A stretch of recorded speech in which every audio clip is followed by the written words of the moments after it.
uma vez nós pedimos ao Senhor que use a vida dele para falar a nós, nos ensinar, nos alimentar, nos transformar segundo o poder da Tua palavra. Que Ele seja um instrumento nas Tuas mãos. Enche os nossos corações, ó Deus, com aquilo que nós precisamos de Ti.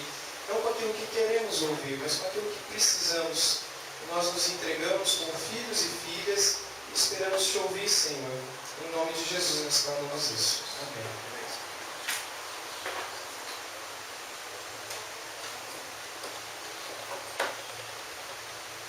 Meus irmãos, bom dia. Saúde do Senhor Jesus. É sempre muito bom começar a semana juntos como igreja.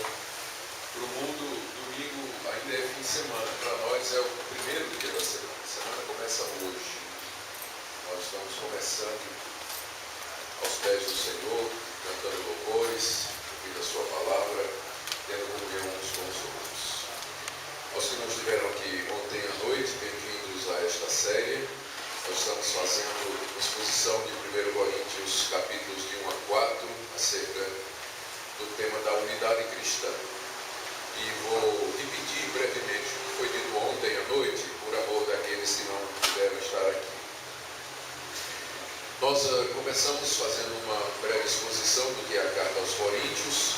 Ela foi escrita pelo apóstolo Paulo por volta do ano 55 depois de Cristo, durante a sua estada em Éfeso, por ocasião da sua terceira viagem missionária. Ele teve informações de que a igreja de Corinto, que ele havia fundado cerca de 5 anos antes, estava passando por uma série de dificuldades, muitos problemas. Essas informações... Muito obrigado, que gentileza.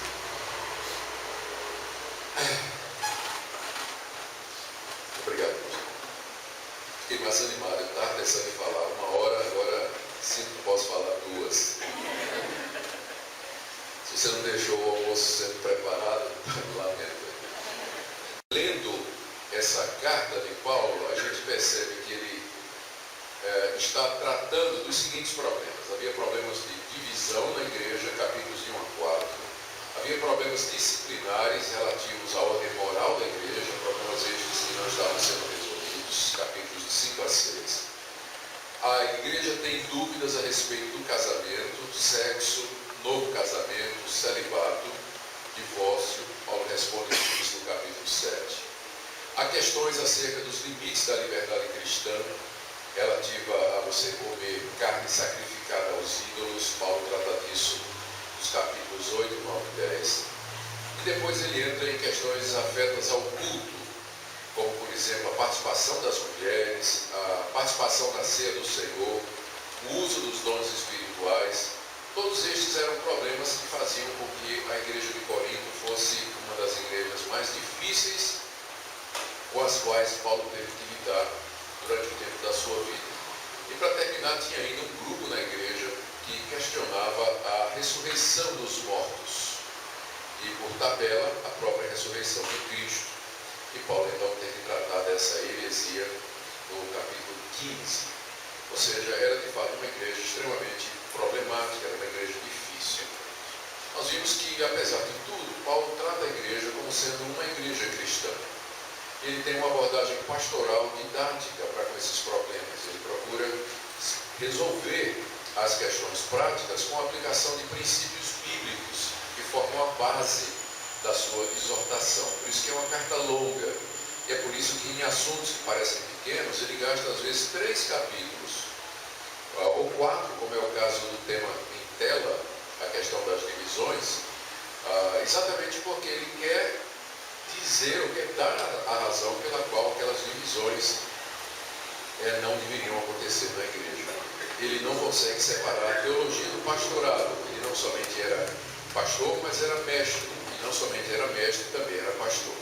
As duas coisas estão combinadas no ministério de Paulo e já serve de lição para nós, que nós não podemos separar as duas coisas. Teologia e prática, elas andam juntas. Às vezes as pessoas, por conta dos problemas ou da dificuldade em entender determinados aspectos da teologia, e talvez até pela maneira como a doutrina é apresentada, elas não querem saber de teologia, de doutrina, de dogma, e preferem dizer, vamos cuidar das coisas práticas da igreja, vamos evangelizar e esquecer esse negócio de teologia. Mas na hora que você diz assim, na hora que eu lhe fizer a pergunta, você vai evangelizar? Vou. Eu digo assim, defina evangelismo. Qualquer coisa que você responder vai ser teologia. Você diz assim, não, vamos esquecer teologia e vamos fazer obra social, amar o próximo. Aí eu pergunto, defina próximo. E ao abrir a boca, qualquer que seja a sua resposta, é teologia. Então, não tem como separar as duas coisas. E a gente vê isso em Paulo, essa junção de teólogo e pastor, que é o que, na verdade, deveria servir de padrão para toda a liderança e também já de orientação para a igreja. Toda prática precisa de uma doutrina, de uma teologia que a oriente, senão ela vai virar ativismo e pragmatismo. E toda teologia, ela precisa ter aplicação prática, senão vai virar mera especulação de gabinete, que não tem nenhum interesse ou valor para a igreja. Nessa carta, Paulo mostra essa combinação maravilhosa das duas coisas, de teologia e de prática. Bom, ele então, tendo tomado conhecimento da situação da igreja, resolve escrever essa carta com o objetivo de restaurar a unidade da igreja, resolver as questões, responder as perguntas e ajudar aquela igreja a voltar aos trilhos. Apesar de ser uma igreja muito complicada, Paulo ainda considera uma igreja cristã, procura recuperá-la e que também é uma lição para nós de que nós não devemos com facilidade desistir da comunhão da igreja, porque toda igreja tem problemas. Essa igreja foi fundada 20 anos depois da morte e da ressurreição de Jesus. E menos de 5 anos depois ela já apresentava esse tipo de problemas. E o fundador da igreja foi nada menos que o maior apóstolo da cristandade, o próprio Paulo. Então a igreja tinha todas as circunstâncias ou condições ideais para ser uma igreja florescente, boa, modelo, mas ela era uma igreja extremamente complicada. E eu creio que está na Bíblia para nos mostrar que a igreja, enquanto militante, enquanto aqui nesse mundo, ela sempre será imperfeita, ela sempre terá problemas, ela sempre terá dificuldade. Não adianta você pular de uma igreja para outra, se igrejar, querer formar um grupo em casa, ou se juntar com outros irmãos em outro lugar, porque nós é que somos o problema. E onde formos, levaremos a nossa natureza decaída, ainda que regenerada.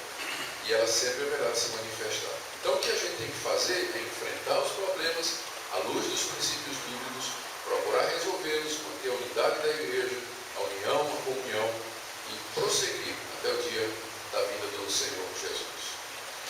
Dito isso, entramos então no texto propriamente dito. A parte introdutória da carta, capítulo 1, de 1 a 9, segue o padrão normal das cartas apostólicas. Paulo se apresenta, identifica os seus destinatários, a igreja de Deus em Corinto, ora por eles, verso 13, e agradece porque, no meio de toda aquela confusão, ele ainda podia perceber que a igreja era uma igreja cristã, que eles tinham sido abençoados com toda a sorte de dons espirituais, eles tinham conhecimento de Deus, a palavra estava anunciada entre eles, havia provas de que eles eram de fato crentes verdadeiros, e Paulo assegura que eles haverão de ser completados e aperfeiçoados mediante Deus até o dia da vida dele. E aí ele entra no primeiro problema da carta, que logo de cara é a questão das divisões. O fato de que Paulo trata primeiro desse assunto na carta já é uma indicação de que para ele esse assunto era prioritário, a unidade da igreja, que a igreja estivesse junto, que a igreja estivesse unida. O problema era que dentro da igreja criaram-se grupos em torno das personalidades que fizeram a diferença na vida recente da igreja. Havia um grupo que dizia que era de Paulo, havia um grupo que foi o fundador da igreja, havia um grupo que dizia que era de Apolo, que foi o pastor que sucedeu Paulo. Quando Paulo saiu, Apolo veio pastorear a igreja. E havia um fã-clube de Apolo também. E depois havia mais um grupo que dizia que o melhor de todos era Pedro, que era o líder da igreja em Jerusalém. E divididos em torno de quem seria o maior pregador, o melhor pregador, a mais importante celebridade gospel daquela época, a igreja estava dividida. Começou a haver polêmica, começou a haver discussão, os grupos não se falavam entre si, havia contendas, o nível da discussão, o tom da voz aumentava e aquela unidade que deveria haver entre os irmãos estava quebrada. A igreja ainda se reunia no mesmo lugar. Eles ainda tomavam a ceia do Senhor juntos, mas internamente a igreja estava rachada. Olhares de banda, pessoas que não se falavam, aquele clima de hostilidade. E Paulo está muito preocupado com essa situação e ele faz um apelo vigoroso para que os irmãos deixem de lado essas diferenças, estejam unidos no mesmo sentimento, pensando a mesma coisa, dizendo a mesma coisa e preservando assim a unidade da igreja. Quando nós pensamos o que teria levado aquela igreja a criar grupos em torno daquelas personalidades, apenas uma resposta parece satisfazer.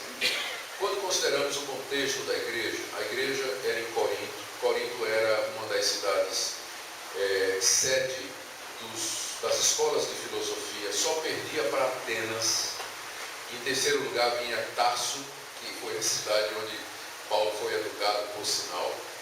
Atenas, Corinto e Tarso eram as três cidades mais conhecidas como sede de escolas de filosofia e de eventos relacionados com filosofia, bibliotecas com material a respeito de filosofia. Considerando que lá em Corinto havia um apelo muito grande à filosofia, os coríntios gostavam tanto de filosofia como os brasileiros gostam de futebol, e da mesma forma que os brasileiros idolatram os seus ídolos, jogadores de futebol, os coríntios idolatravam os seus filósofos prediletos. Da mesma forma que nós, as pessoas às vezes têm briga de torcida, né? A ponto de um matar o outro. As grandes torcidas brasileiras têm esse problema, né? De um mata o outro. Na época de Paulo, lá havia a disputa entre grupos rivais de filosofia. E essas disputas giravam em torno da capacidade dos defensores das escolas filosóficas de exporem as suas ideias. E particularmente apreciados eram os sofistas. Sofistas eram aqueles filósofos ambulantes, itinerantes, que chegavam em praça pública, reuniam uma pequena multidão e aí começava a expor as suas ideias usando artes retóricas. Lembrando que a retórica, a arte de falar, foi desenvolvida na Grécia. O primeiro manual de retórica é de Aristóteles, onde ele explica, onde ele desenvolve estratégias e técnicas para você expor as suas ideias, usando frases de efeito, entonação de voz, manipulação de palavras, encandeamento de ideias, para você capturar a imaginação, a mente das pessoas e mover a vontade delas. Então, um sofista bem treinado em retórica, ele era capaz de, com palavras, levar a multidão ao delírio de alegria e 2 minutos depois fazer a multidão chorar, porque ele sabia usar a linguagem para poder manipular as emoções. E os gregos gostavam disso, os coríntios amavam isso, eles apreciavam os grandes oradores que eram capazes de fazer isso. Então o sofista ia em praça pública, juntava uma pequena multidão, ele começava a falar e às vezes nem importava o conteúdo do que ele estava dizendo, mas a maneira como ele estava falando. E depois ele passava o chapéu, né, para receber o dinheiro do qual ele vivia. Os coríntios estavam acostumados com isso. Então, quando eles se convertem e entram na igreja, eles conhecem Paulo, conhecem Apolo, que era um grande e eloquente pregador. Apolo é o único pregador que no Novo Testamento era escrito como homem eloquente. Ele vinha de Alexandria, que era um grande centro de cultura no norte do Egito, e era um homem capaz, versado nas artes, nas escrituras. E ele foi o pastor que veio depois de Paulo. Provavelmente ele era mais carismático do que Paulo. Pregava até melhor do que o apóstolo Paulo. Não vou dizer que tinha um conteúdo melhor, eu não acredito. Mas ele falava bem. Então, cedo ele arrebatou a simpatia de membros da igreja de Corinto. E tinha Pedro, que era o líder da igreja em Jerusalém, a igreja mãe. Então, os coríntios transferiram para a liderança cristã aquilo que eles sentiam pelos filósofos, pelos oradores na época em que eles não eram convertidos. E eu expliquei ontem que isso é muito natural. A pessoa se converte e entra na igreja Mas leva tempo. Primeiro ela converte o coração. Vai levar tempo até que a mente seja convertida e, é claro, o bolso, né? Que a última coisa que é convertida é o bolso, que é o órgão mais sensível do corpo humano. Leva um tempo maior para o bolso se converter. Mas a pessoa leva um tempo até começar a pensar como cristão. E os coríntios estavam pensando como gente do mundo. E aí eles começaram a comparar Paulo, comparar Pedro, comparar Apolo. Talvez existisse até outros grupos, Paulo só menciona estes. Mas o ponto é que a igreja começou a se dividir como briga de torcida em torno dessas personalidades. E Paulo então é obrigado a escrever os 4 primeiros capítulos para manter a unidade da igreja. Não era um ponto teológico que estava em discussão. Nenhum dos pilares do cristianismo estava sendo discutido aqui. Era uma questão de preferência pessoal. E ao dizer que eu sou de Paulo, ao dizer eu sou de Paulo, aquele grupo estava comparando Paulo com Pedro, e a comparação era, via de regra, baseada em sucesso externo. Quem é que ganhou mais almas? Quem é que plantou mais igrejas? Quem é que prega melhor? Quem é que realizou mais milagres? Então, esse tipo de coisa é o que Paulo vai combater aqui nesses capítulos que eu mencionei, com o objetivo de mostrar o que é o verdadeiro ministério, o que são estes homens, e que os critérios que estavam sendo usados pelos coríntios para avaliar as lideranças eram critérios meramente humanos e que não tinham valor nenhum diante de Deus. Tudo isso com o esforço de manter a comunhão da igreja. O alvo de Paulo é a unidade da igreja. Que a igreja esteja não somente junta no mesmo lugar, mas que espiritualmente haja internamente aquele espírito de fraternidade e de união. Porque a gente pode ter uma união externa, não é? As pessoas se reúnem no mesmo lugar para participar de um culto. Mas Paulo queria mais do que isso. Queria que tivesse realmente familiaridade, intimidade, amizade, respeito, amor mútuo na igreja, porque essa aqui é a verdadeira igreja de Cristo. Primeiro argumento, nós vimos também ontem, que Paulo começa dizendo que esses grupos se formaram contra a vontade dele. Até porque ele quase que previa que esse tipo de coisa poderia acontecer, conhecendo a natureza do povo da cidade de Corinto. Paulo tinha evitado até batizar pessoas, com medo de que alguém dissesse que foi batizado por Paulo. Aí formasse um fã-clube dos batizados de Paulo.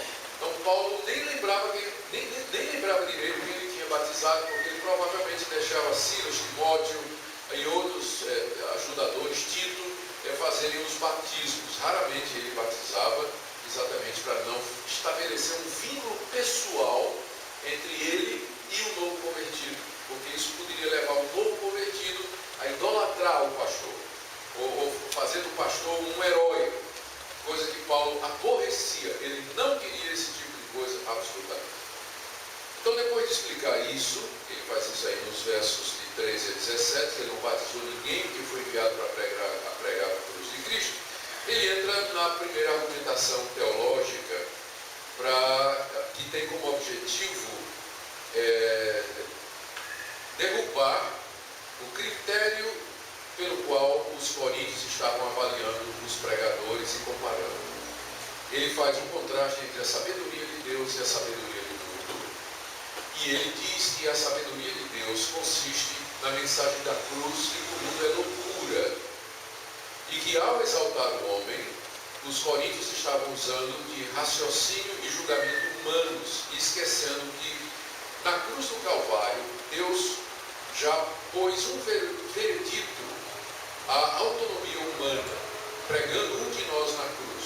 A cruz é a resposta de Deus à arrogância humana. Deus não valoriza aquilo que os coríntios estavam valorizando.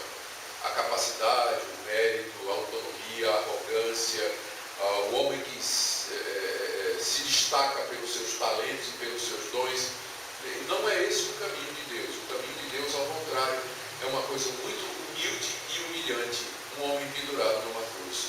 Esta é a palavra que salva. A mensagem do Evangelho, ela começa derrubando o homem do seu trono, para que então possa, mediante a cruz, erguê-lo.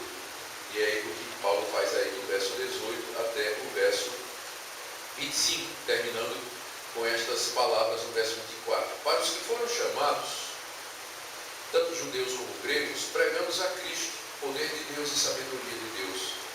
Porque a loucura de Deus é mais sábia do que os homens, e a fraqueza de Deus é mais forte do que os homens.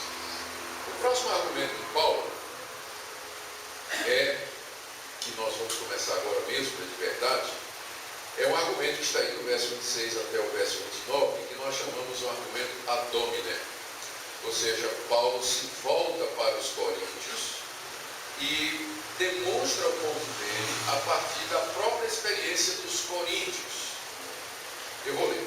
Irmãos, verso 26. Reparai, pois, na vossa vocação, visto que não foram chamados muitos sábios segundo a carne, nem muitos poderosos, nem muitos de nobre nascimento.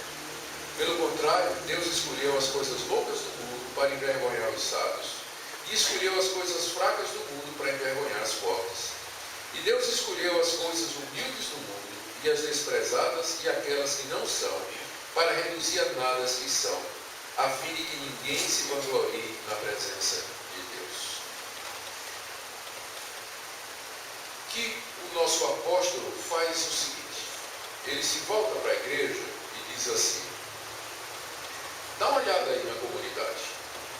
Quantos de vocês são aí sábios, segundo a carne, poderosos e de nobre nascimento? Essas três coisas, cultura, nobreza e riqueza, eram as três características e condições da aristocracia no Antigo Oriente.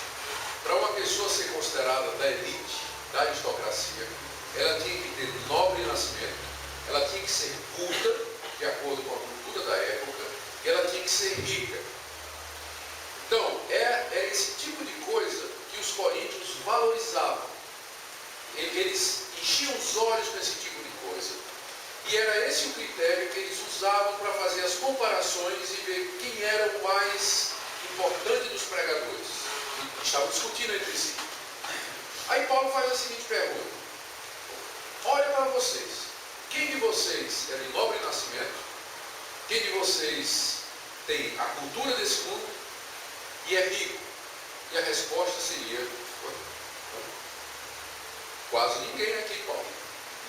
Porque a igreja, quando ela nasceu e até o dia de hoje, ela sempre foi constituída das classes mais baixas da sociedade, no mundo antigo, quando havia classe baixa e classe alta, e depois da classe média, quando surge, depois do fenômeno da Revolução Industrial, a classe média.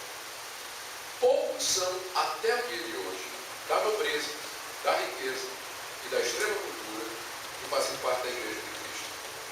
E isso não é que o Evangelho é uma coisa tão tola que só os ignorantes é que aceitam, mas é porque faz parte do plano de Deus para humilhar a humanidade na sua arrogância. Deus escolheu exatamente aqueles que no mundo são desprezados, considerados como nada, sem valor nenhum, excluídos, para fazer parte do seu povo, para que a glória seja dele, para que ninguém diga: eu fui escolhido, entrei no céu e fui salvo porque sou nobre, sou rico e sou culto. A resposta de Deus é: você é salvo pela graça, não é por nada que haja em você. Então, não é que o Evangelho é de tal natureza que só uma mente inculta, pobre e plebeia possa compreender. Mas é que no propósito de Deus, Ele abre os olhos, Ele chama e Ele converte exatamente aquilo que para o mundo não vale nada. Porque no fim, Ele quer passar um veredito sobre a arrogância humana. Ou seja, a glória é somente minha. O homem, por mais nobre, por mais culto, por mais rico que ele seja, ele jamais pode salvar-se, ele jamais pode chegar ao meu conhecimento. Sou eu quem chamo, sou eu quem escolho. Vamos ler de novo. Ele diz assim: irmãos, reparai na vossa vocação, não foram chamados, é Deus que chama, né? Você não pode entrar porque você quer, porque você merece ou porque você é. Você só entra se você é chamado. Deus é que chama eficazmente pelo Espírito. É Ele que abre os olhos, é Ele que toca o coração, é Ele que inclina a vontade, é Ele que guia as circunstâncias de tal maneira que a pessoa chamada irresistivelmente ela vem. Não foram chamados muitos sábios segundo a carne, nem muitos poderosos, nem muitos de nobre nascimento. Paulo está dizendo não foram chamados muitos porque há alguns. Não é que não há alguns, mas não são muitos. Não é? E essa desproporção é proposital, como ele diz em seguida. Pelo contrário, Deus escolheu, como eu disse, não é uma questão do Evangelho só ser compreendido pelos ignorantes, gente que não pensa. Não, é porque há um propósito divino aqui. Deus escolheu as coisas loucas do mundo para envergonhar os sábios, escolheu as coisas fracas do mundo para envergonhar as fortes, escolheu as coisas humildes do mundo, as desprezadas e aquelas que não são, para reduzir a nada as que pensam que são. Para quê? A fim de que ninguém se vanglorie na presença de Deus. O que isso tudo tem a ver com o problema das divisões? Ora, as divisões estavam sendo causadas por comparações que estavam sendo feitas com base nos critérios humanos de aristocracia. Deus disse, vocês não entenderam o Evangelho ainda. A igreja não é um lugar onde as pessoas se destacam e são comparadas pelo sucesso profissional, pela carreira, pelos títulos universitários, pela posição que elas ocupam na sociedade. Isso funciona no mundo, mas na igreja não é assim.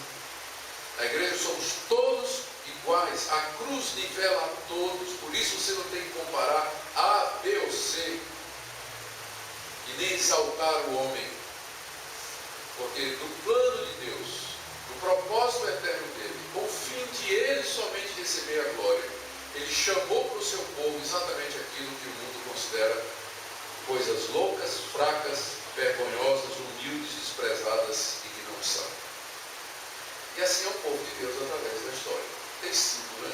A maioria da igreja, todas as épocas, sempre foi feito de gente assim. Pela misericórdia de Deus, de vez em quando aparece um nobre, um rei, aparece aí um governante, aparece alguém de posição que Deus coloca na igreja. Eu penso, por exemplo, em Abraham Kuyper, que foi primeiro-ministro da Holanda, homem de Deus, organizou a Universidade Livre, foi um foco de educação cristã de qualidade durante tanto tempo. Penso em Wilberforce, na Inglaterra, que liderou o parlamento durante tanto tempo e promoveu leis contra a escravidão e tanta coisa. Há reis poderosos que se levantaram, que eram cristãos e promoveram a paz e a justiça através dos valores cristãos, mas são poucos, a gente conta no dedo, né? A gente procura hoje no Brasil, por exemplo, quem é que forma a massa do povo brasileiro evangélico de fato? E a gente vai ver que aqui e acolá aparece um empresário, alguém que se destaca. Infelizmente, às vezes tem alguns deputados que a gente tem até vergonha, né? De que eles se chamam de cristãos e por aí vai. Sempre assim no caminho de Deus. E, no fim, a glória tem que ser dele. Ele não vai repartir a glória dele com nenhum nobre, rico e poderoso desse mundo.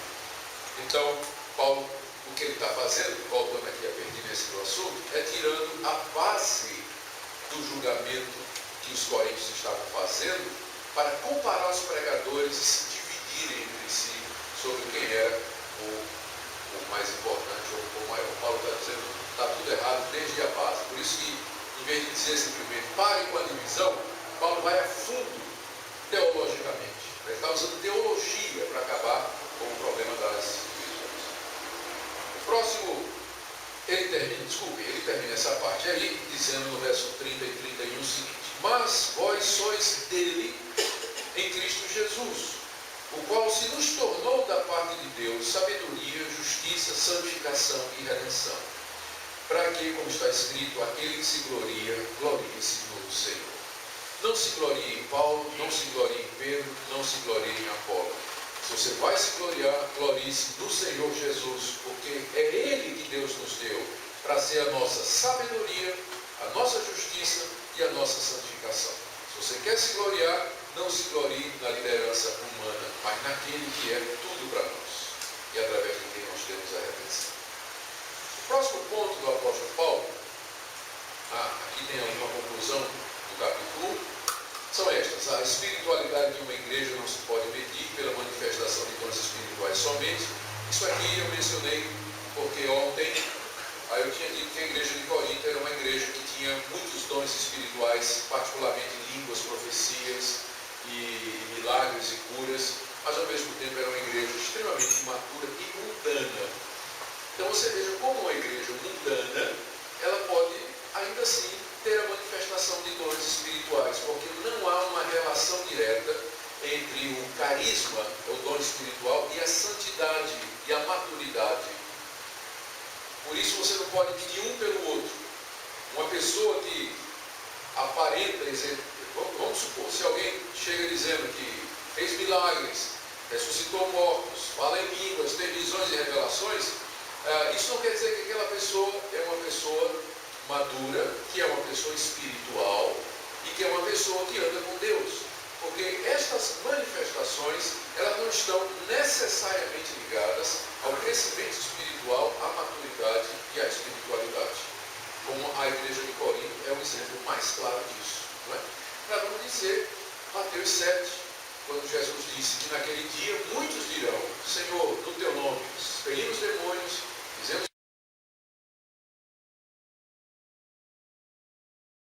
Esse exemplo aqui claramente diz. Segundo ponto: a cruz de Cristo coloca um fim a toda arrogância humana e impede o culto à personalidade na igreja. Terceiro, em sua sabedoria, Deus escolheu as coisas que ao mundo parecem todas fracas, vergonhosas, para nelas manifestar a sua glória e sabedoria. Por último, a glória sempre deve ser de Deus mediante Jesus. Vamos entrar agora no estudo 2. O que é que nós já vimos? Divisões da igreja. Continuando. Capítulo 2, nós temos duas partes. Primeiro, o testemunho de Paulo, do tempo que ele esteve lá na igreja. E segundo, uma exposição de que o conhecimento da cruz e das suas implicações é algo que é dado pelo Espírito de Deus somente aos espirituais. Vamos começar então com o testemunho de Paulo, capítulo 2, de 1 a 5. Acompanhe a leitura. Eu, irmãos, quando fui ter convosco, anunciando-vos o testemunho de Deus, não fiz com ostentação de linguagem ou de sabedoria, porque decidi nada saber entre vós, senão Jesus Cristo e esse crucificado. E foi em fraqueza, temor e grande tremor que eu estive entre vós. A minha palavra e a minha pregação não consistiram em linguagem persuasiva de sabedoria, mas em demonstração do Espírito e de poder, para que a vossa fé não se apoiasse em sabedoria humana, e sim no poder de Deus. O que Paulo faz aqui nessa passagem é lembrar os coríntios a estadia dele lá, quando ele foi pregar pela primeira vez na cidade. Quando Paulo foi pregar a primeira vez na cidade de Corinto, anunciar o Evangelho e fundar a igreja, ele deliberadamente tomou algumas decisões com o objetivo de que apenas pessoas convertidas pelo motivo certo entrassem na igreja. Então o que é que ele fez? Ele diz no verso 1: quando eu fui ter convosco, está lembrando lá no livro de Atos, quando chegou na cidade, anunciando-vos o testemunho de Deus, não fiz com ostentação de linguagem ou de sabedoria. Paulo poderia ter feito isso. Ele poderia, na pregação dele, ostentar uma linguagem erudita e ostentar conhecimento e sabedoria. Porque Paulo era um homem muito culto, era um homem de 3 mundos. Ele era romano de nascimento, provavelmente falava latim, tinha conhecimento da cultura, da legislação e do mundo romano. Paulo era judeu, de judeus, foi criado fariseu, seita mais rigorosa do judaísmo, educado aos pés de Gamaliel, que era o grande rabino da época, conhecedor da tradição dos seus pais, da tribo de Benjamim. Ele suplantava os seus colegas em conhecimento quando era jovem.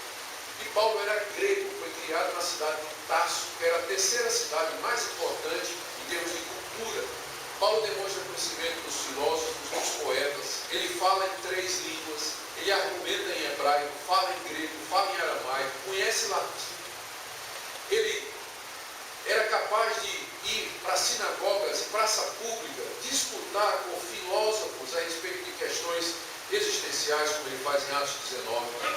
Era provavelmente um dos homens mais cultos daquela época. Mas quando ele foi para a cidade de Corinto, sabedor que os coríntios valorizavam esse tipo de coisa, ele tomou uma decisão, que a pregação dele seria uma pregação simples. Ele não ia ostentar o seu conhecimento, ele não ia mostrar, dar um show, um espetáculo de cultura, de retórica, de profundidade e de conhecimento.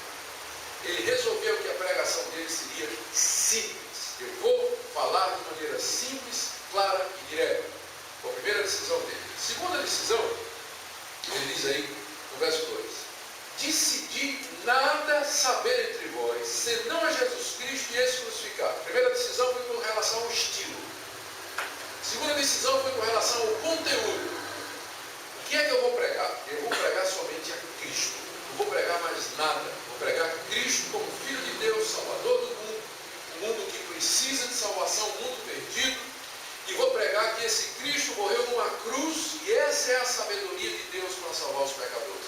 Paulo toma essa decisão consciente com relação ao método, não com ostentação, com relação ao conteúdo, Cristo e esse crucificado. E tem mais coisas aí, ó, no verso 3. E foi em fraqueza, temor e grande temor que eu estive entre vós. E Paulo resolveu que ele iria na dependência de Deus. Por isso ele temia e tremia diante da expectativa de pregar o Evangelho naquela situação a um povo que valorizava as virtudes humanas acima de tudo. Verso 4, a quarta e última decisão dele, que ele dependeria exclusivamente do poder do Espírito Santo. A minha palavra e a minha pregação não consistiram em linguagem persuasiva de sabedoria, uso de retórica, frases de efeito, chavões, nada, mas a palavra dele seria uma demonstração do Espírito Santo de poder. Ele dependia do Espírito Santo, falando através da mensagem simples da cruz para conduzir os coríntios até Jesus. Por que ele fez tudo isso? Porque ele tinha um objetivo, está aí no verso 5, para que a vossa fé não se apoiasse em sabedoria humana, e sim no poder de Deus. Aqui você vê um verdadeiro pregador. Aqui você vê um verdadeiro apóstolo. Aqui você vê um verdadeiro ministro do Evangelho. Ele está preocupado que as pessoas entrem na igreja pelo motivo certo. Ele não está preocupado com números. Para evitar que as pessoas, Paulo se conhecia. Ele sabia que se ele se apresentasse com toda a sua capacidade, muita gente entraria na igreja impressionada com ele. Porque o mundo corre atrás de seguidores, de heróis.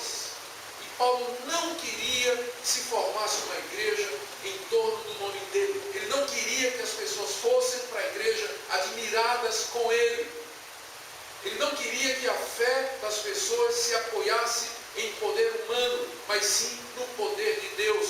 Por isso ele se esvazia, ele se esconde atrás da cruz, ele não chama atenção para ele não fala de si mesmo, ele não propaga a sua glória, a sua cultura. A cruz. Agora, compare Paulo com os que se dizem apóstolos aí, com os que criaram ministérios em torno do seu nome, vastos impérios financeiros, e que procuram fidelizar os crentes. Tudo gira em torno da sua personalidade, culto à sua personalidade, e assim por diante. Se você está procurando no meio desse mundo confuso, desse mundo religioso confuso, se você está procurando um critério, uma direção, uma ajuda para saber quem é de Deus ou não, eu acabo de dar um para vocês. Um critério. Use esse aqui. E veja quem é de Deus ou não. Veja quem é de Deus ou não. Por que que Paulo fez isso? Para evitar que no futuro se formasse um grupo em seu nome. Pena que não deu certo, mas a culpa não é de Paulo. Porque ele tomou as medidas para que não acontecesse um fã-clube no nome dele. E infelizmente acabou acontecendo. Se acontece um fã-clube hoje, se acontece culto à personalidade, a personalidade cultuada tem duas opções. Ela pode gostar e incentivar, como muitos fazem. ou ela pode repudiar como Paulo repudia. Como Paulo repudia. E que é a atitude absolutamente correta. O próximo argumento de Paulo, ainda ele está tirando as bases, você está vendo aqui, está tirando as bases da divisão, né? Está dizendo que a divisão não faz o menor sentido porque ela existe por causa de critérios que não funcionam na igreja. Outro argumento dele vai do verso 6 até o verso 16, que eu quero ler para vocês. Entretanto, dispomos sabedoria entre os experimentados, não porém a sabedoria deste século, nem a dos poderosos desta época que se reduzem a nada, mas falamos da sabedoria de Deus em mistério, outrora oculta, a qual Deus preordenou desde a eternidade para a nossa glória. Sabedoria essa que nenhum dos poderosos deste século conheceu, porque se a tivessem conhecido, jamais teriam crucificado o Senhor da glória. Mas como está escrito, nem olhos viram, nem ouvidos ouviram, nem jamais penetrou em coração humano que Deus tem preparado para aqueles que o amam. Mas Deus não o revelou pelo Espírito, porque o Espírito a todas as coisas prescruta, até mesmo as profundezas de Deus. Porque quando os homens sabem as coisas do homem, senão o seu próprio Espírito que nele está, assim também as coisas de Deus ninguém as conhece, senão o Espírito de Deus. Ora, nós não temos recebido o Espírito do mundo, e sim o Espírito que vem de Deus, para que conheçamos o que por Deus nos foi dado gratuitamente. Disso também falamos, não em palavras ensinadas pela sabedoria humana, mas ensinadas pelo Espírito, conferindo coisas espirituais com espirituais. Ora, o homem natural não aceita as coisas do Espírito de Deus, porque eles são loucura, e não pode entendê-las porque elas se discernem espiritualmente. Porém, o homem espiritual julga todas as coisas, mas ele mesmo não é julgado por ninguém. Pois quem conheceu a mente do Senhor que o possa instruir? Nós, porém, temos a mente de Cristo.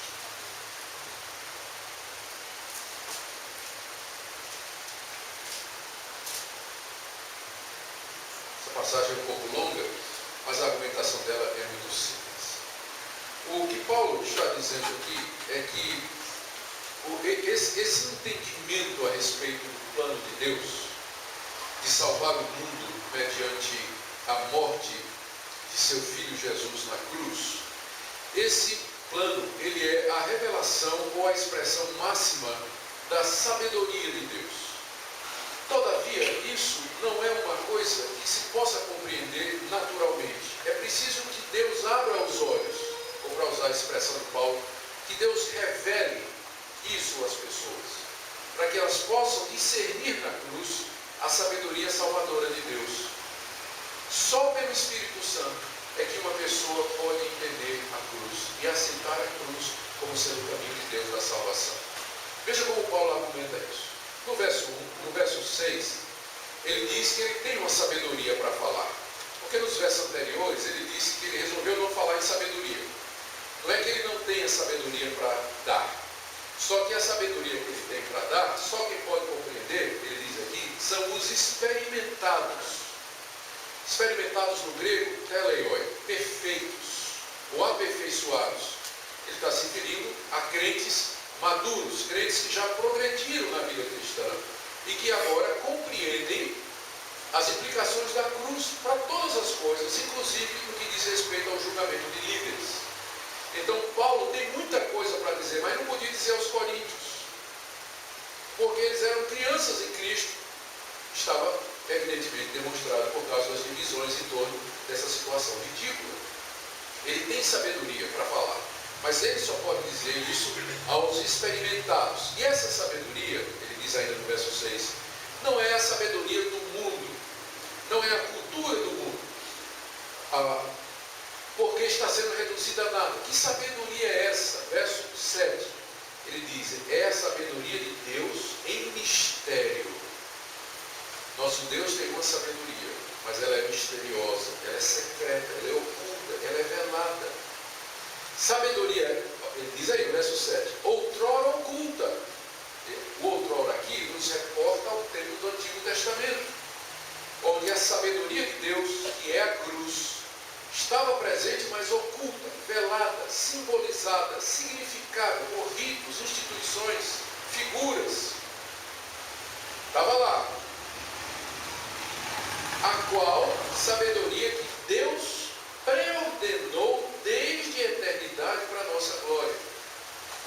colocando em miúdos o que Paulo está dizendo. Desde a eternidade, antes do mundo ser formado, Deus já havia concebido esse plano sábio de salvação, que Ele ocultou nos homens por causa do pecado e da arrogância humana. Esse plano consistia na encarnação de Deus Filho, tomar a forma humana, assumir uma condição simples e humilde, ser rejeitado pela humanidade, morto pela crucificação, sepultado e ressuscitar ao terceiro dia. É esse o plano sábio de Deus, feito antes da fundação do mundo. Se alguém poderia dizer, respeitadas as proporções, foi a coisa mais sábia que Deus já planejou. Apesar de que tudo que Ele planeja é sábio, né? Mas alguém poderia humanamente dizer, foi a coisa mais sábia que Deus já planejou. Isso foi oculto por causa do pecado humano, por causa da arrogância humana, porque é uma coisa que bate de frente com a tendência do homem de achar que é pelo mérito que ele se salva, pelo que ele merece, pela sua grandeza e pela sua nobreza. A prova disso, Paulo diz, verso 8, que essa sabedoria nenhum dos poderosos desse século conheceu, porque se tivessem conhecido, jamais teriam crucificado o Senhor da glória. O que é que aconteceu? Na plenitude dos tempos, esse plano se concretiza. Deus vem ao mundo na pessoa de Jesus Cristo para salvar o mundo. E Deus apareceu ali, na pessoa de Jesus, aos poderosos desse mundo. Ele compareceu diante do Sinédrio dos judeus, a elite religiosa da época. Compareceu diante do procurador Pôncio Pilatos. Compareceu diante do rei Herodes. Compareceu diante das autoridades. E o que é que os poderosos desse mundo fizeram? Eles não reconheceram em Jesus de Nazaré a expressão da sabedoria salvadora de Deus. O que é que fizeram com ele? Crucificaram. Algumas pessoas ingenuamente imaginam que para resolver essa confusão toda bastava Deus aparecer. Mas Deus já veio aqui. Por quê? De novo? Ele já veio. Ele já apareceu, ele já andou aqui no nosso meio. E o que é que nós fizemos com ele? Essa sabedoria de Deus, Deus não pode ser visto, compreendido, entendido pelo homem desassistido da graça de Deus. A condição humana de pecado é tal que ainda que Deus aparecesse na frente dele, como apareceu, eles não veriam. Deus falaria, eles não ouviriam. Deus se manifestaria, eles não acreditariam. Deus os tocaria, eles não sentiriam. E finalmente se revoltariam contra ele e o matariam como fizeram. Ninguém pode conhecer a Deus e a Jesus Cristo na sua condição natural. Isso escapa à capacidade humana. É Deus que chama. É isso agora que Paulo vai dizer, terminando essa frase.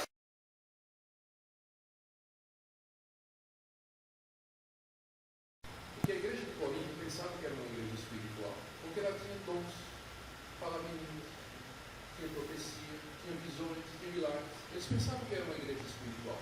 Paulo está dizendo agora o que é a verdadeira espiritualidade. É acesso e conhecimento ao plano maravilhoso e profundo de Deus que se resume na encarnação, na cruz e na ressurreição e suas implicações. É o que Deus nos deu gratuitamente.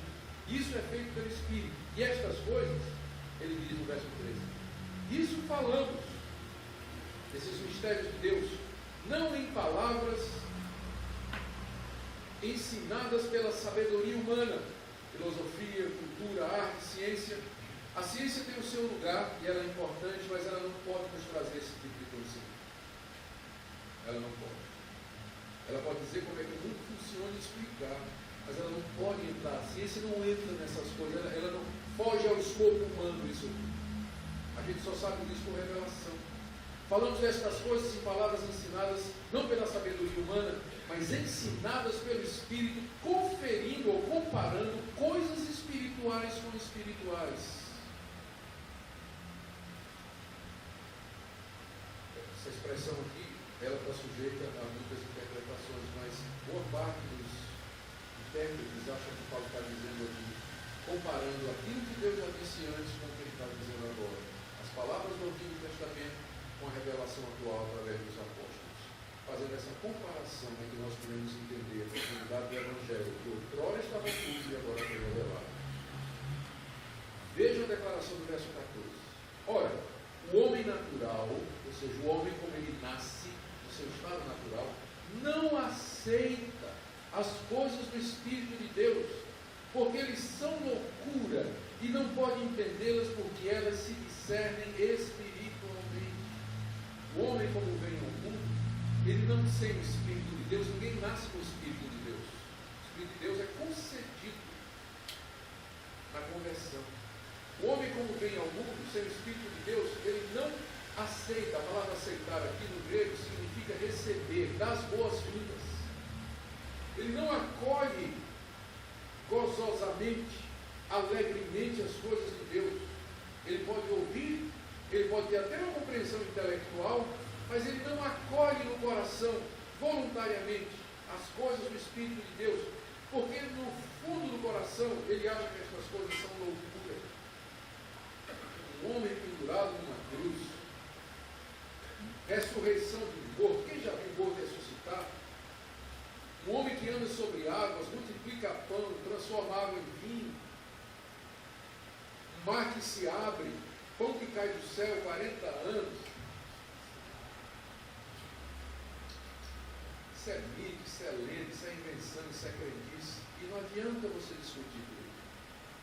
Você pode apresentar argumentos, você pode trazer raciocínio, você pode trazer demonstrações, você pode trazer estatísticas, você pode trazer o que for. Ele não vai se convencer, a não ser que Deus abra os olhos dele. Aí sim. Aí basta uma palavrinha e os olhos se abrem. Mas você pode trazer o maior apologeta do mundo para argumentar com o incrédulo. Você não vai convencer se Deus não abrir os seus olhos. Parece loucura. Ele não pode entender porque se discerne espiritualmente. Se você está hoje aqui, e se você hoje crê em Deus, na existência de Deus, se você crê que Jesus Cristo é o Filho de Deus, que Ele morreu numa cruz, derramando sangue para salvar você, para pagar os seus pecados, que Ele ressuscitou dos mortos, que está vivo e voltará. Se você hoje faz isso, é por graça de Deus. É porque Deus lhe chamou, é porque Deus abriu os seus olhos, Deus iluminou o seu entendimento, Deus desvendou os olhos do seu coração, Ele estampou os seus ouvidos, e tomou pela mão, e puxou, inclinou o seu coração a crer. Ele deu condição de crer. Ele não fora isso, você estaria com os poderosos desse mundo, vendo a Cristo e desejando matá-lo, rejeitando profundamente. Por isso que a salvação do começo ao fim é de Deus. Por isso que toda a glória é de Deus. Por isso que está errado dizendo que eu sou de Paulo, eu sou de Pedro, eu sou de Apolo. Por isso que a igreja não pode se dividir em cima dessas tolices. Por isso que a igreja devia ser a comunidade da fé unida, porque todos foram alcançados pela mesma graça. Na igreja não tem ninguém melhor do que ninguém. Tudo foi nivelado por baixo. Fomos salvos pela mesma graça. Exaltar homens na igreja é contra o espírito do Evangelho. É isso que Paulo está querendo dizer para aquela igreja. Querendo mostrar para ele. A sabedoria de Deus só é perceptível e recebida por iluminação do Espírito Santo. Em contraste, verso 15, o homem espiritual, aquele que tem o Espírito, julga todas as coisas, julgar no sentido de examinar, compreender e formar um veredito espiritual.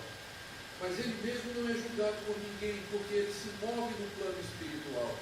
E o mundo não entende, e o mundo não compreende a razão de ser das suas decisões. Por que eu não faço isso? Por que eu não vou para tal lugar? Por que eu não ando com fulano? Por que eu não traio a minha mulher? Por que eu sou honesto nos meus negócios? Por que eu sou contra isso? Por que eu sou contra aquilo? O mundo não entende, ele não é julgado por ninguém, ou seja, é julgado corretamente. É claro que ele é julgado, criticado, condenado, mas o mundo não consegue fazer um justo juízo a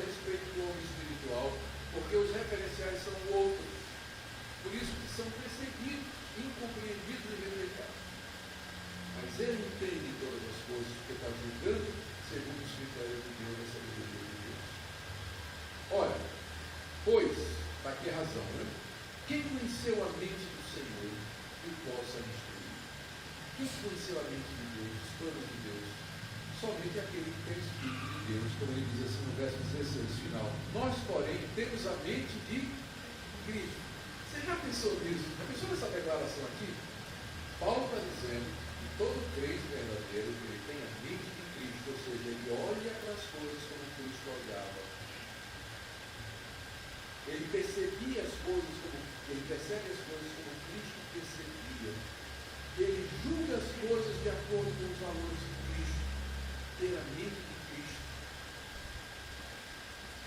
Se os coríntios tivessem a mente de Cristo, eles não diziam que eu sou do Pedro de Apolo de Paulo.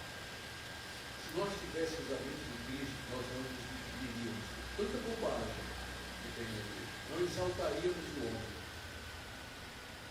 E nos aceitaríamos aquelas diferenças que não comprometem a paz da fé cristã.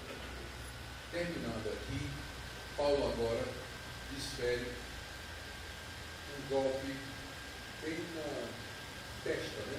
Não vou dizer nem tapa de pelica, porque não foi tapa de luva. E foi mais uma luva de boxe na testa mesmo. Capítulo 3, 1 a 4, Paulo entra então agora na causa das divisões. Veja o que ele diz. Eu, porém, irmãos, não vos pude falar como espirituais, como gente que tem o Espírito e a mente de Cristo, e sim como a carnais, como a crianças em Cristo. Leite vos dei a beber, não vos dei alimento sólido, porque ainda não podíeis suportá-lo, nem ainda agora podeis, porque ainda sois carnais. Porquanto havendo entre vós ciúmes e contendas, não é assim que sois carnais e que andais segundo o mundo? Quando, pois, alguém diz, eu sou de Paulo, e outro, eu de Apolo, não é evidente que andais segundo os homens? Quem é Apolo? Quem é Paulo? Servos por meio de quem crestes, e isso conforme o Senhor concedeu a cada um. Eu plantei, Apolo regou, mas o crescimento veio de Deus, de modo que nem o que planta é alguma coisa, nem o que rega, mas Deus que dá o crescimento. Ora, o que planta e o que rega são um, e cada um receberá o seu galardão segundo o seu próprio trabalho, porque de Deus somos cooperadores, lavoura de Deus, edifício de Deus, sois vós.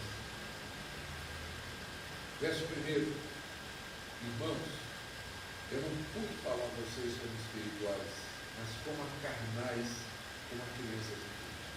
Isso aqui é um golpe devastador nas pretensões da igreja de Corinto, que pensava que era uma igreja espiritual. Por que ela pensava que era espiritual? Manifestações carismáticas, dom de línguas, e os espirituais dentro da igreja, o grupinho que dizia, eu sou de Cristo. Paulo diz, vocês não são espirituais. Vocês podem ter todos os dons que vocês têm. Vocês não são espirituais. Vocês, na verdade, são carnais. Ou seja, vocês estão sendo guiados pela carne. Carne aqui não é o tecido que cobre os ossos. Mas carne aqui é a natureza carnal, pecaminosa do ser humano, pervertida, inimiga de Deus. Vocês, embora crentes, estão andando segundo os padrões desse mundo. Vocês são crianças em Cristo. Note que Paulo não nega que eles são convertidos, mas diz, vocês são imaturos, são crianças, estão começando agora. Eu não posso considerar vocês como uma igreja espiritual, porque quando vocês dizem, verso 3, quando há entre vocês ciúmes e contendas, não é assim que sois carnais e andais segundo o homem? Viver em comunidade, em contendas, ciúmes, controvérsia, discussão, briga, um fala com o outro, igreja desunida e dividida. O mundo é que funciona assim, briga de torcida, reunião de sindicato, reunião de prédio, reunião. O mundo funciona assim. Vocês são carnais. Eles, quando se colocam juntos, eles brigam entre si o tempo todo. E quando vocês estão rachados, vocês não são espirituais. Vocês podem falar em quantas línguas, fazer quantos milagres, ressuscitar, quantos mortos fizerem. Vocês são carnais. Estão andando segundo os homens. Porque quando vocês dizem, verso 4, eu sou de Paulo, e eu de Apolo, não é evidente que andai segundo os homens é que andam assim, formando partidos em torno de pessoas excelentes, de celebridades, brigando entre si. Isso nunca devia ter na igreja. Nunca. Vocês não entenderam a cruz. Vocês não são espirituais. Porque a espiritualidade, ele mostrou no capítulo 2, é você compreender as profundezas de Deus. Compreender o mistério de Deus que é Cristo. Vocês não compreenderam ainda. Se tivessem compreendido, vocês não estavam rachados, não estariam divididos. Quem são estas pessoas? Verso 5. Quem é Apolo e quem é Paulo? Que é que ele faz uma exposição acerca da verdade do ministério. Quem são? Primeiro, verso 5. Eles são servos, por meio de quem vocês creram. Deus usa estas pessoas para, através delas, chamar vocês à fé. Servos por meio de quem vocês creram. E isso conforme o Senhor concedeu a cada um. Então, às vezes, as pessoas se impressionam com o sucesso, não? Mas é Deus que concede que um se destaque mais do que o outro. Então, ele diz aqui, verso 7. Nem o que planta, nem o que rega. Verso 6. Eu plantei, Apolo regou, mas o crescimento vem de Deus. Por que vocês estão comparando pessoas pelo tamanho do ministério delas? Eu tenho uma igreja de 2.000 membros, tenho uma igreja de 10 membros, tenho uma igreja de 3.000 membros. Quem é que dá o crescimento? Deus. Portanto, não compare ministérios com base em critérios externos. Porque um plano outro rega, mas o crescimento é de Deus. E o fato de que o pastor está tendo sucesso numérico não quer dizer que ele é fiel necessariamente.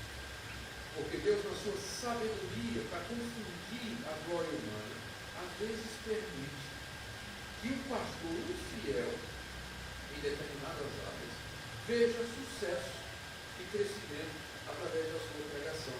O mundo está cheio de exemplos disso.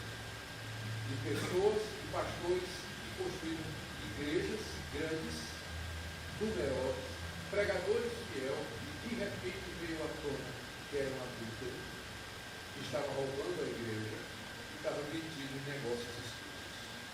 Por isso, não se precipite, não ponha a mão no fogo, porque nenhum pastor é sucedido, porque você não conhece o juízo. E no juízo teremos muitas surpresas. Então, por isso não digam sobre Paulo, sobre Apolo, não compare, não meça. Especialmente, não se divida por conta disso. Ele termina aqui, eu estou terminando também, verso 8.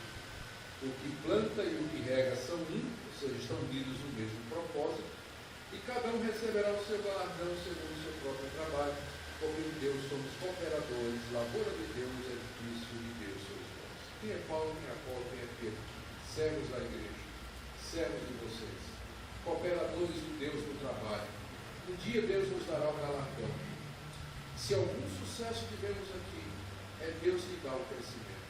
Por isso, não compare, não julgue, não faça esse tipo de análise, porque é o mundo que age assim. Vocês são carnais, Paulo diz, quando vocês estão agindo por esses critérios. Eu termino aqui, pensei que ia até o final do capítulo 3, não está, já são 11, meu estômago está me avisando que falta 20 para meio-dia, e o relógio também. Então eu vou só terminar por aqui com algumas aplicações finais.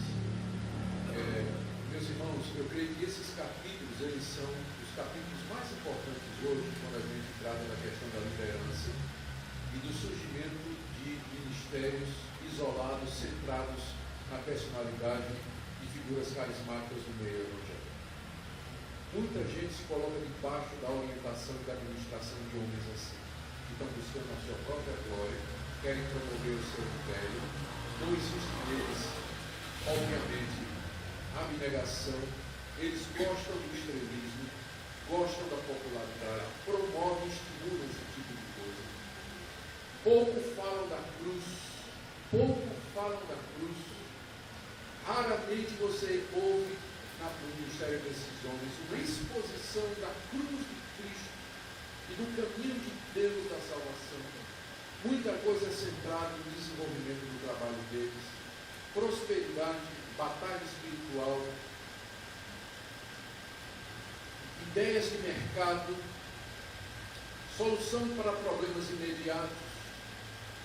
Deus tem misericórdia da nossa vida. E, por último, a aplicação para a unidade da igreja. O que nos une de fato é a cruz.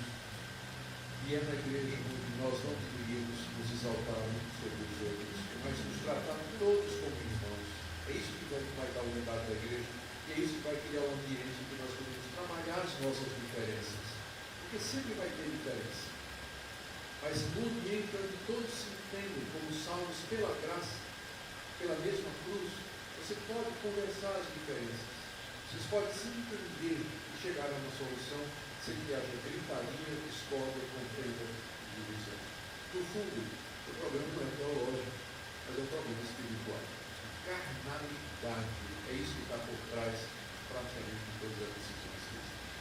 Amém? Muito obrigado pela sua paciência. Essa palavra ao pastor